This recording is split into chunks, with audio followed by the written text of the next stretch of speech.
वासुदेव कर्पूरगौरं करुणावतारं संसारसारं भुजगेन्द्रहारं सदा वसन्तं हृदयारविन्दे भवं भवानी सहितं नमामि मन्दारमाला कलितालकार्ये कपालमालाङ्कितसुन्दराय दिव्यम्बराय च दिगम्बराय नमः शिवाय च नमः शिवाय कालिङ्गोटाङ्गण वन्दिन चरण डोळ्यान पाहिन रूप तुझे प्रेमे अलिंगिन आनंद पूजिन भावे ओवाळी नमणे नमः त्वमेव माता पिता त्वमेव बन्धुश्च सखा त्वमेव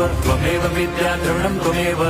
सर्वं मम देवदेव कायेन वाचा मनसेन्द्रियैर्वा बुद्ध्यात्मना वा प्रकृति स्वभावात् करोमि यद्यत् सकलं परस्मै नारायणायति समर्पयामि अच्युतं केशवं राम नारायणं कृष्णदामोदरं वासुदेवं हरिं श्रीधरं माधवं गोपिका वल्लभं जानकी नायकं रामचन्द्रं भजे।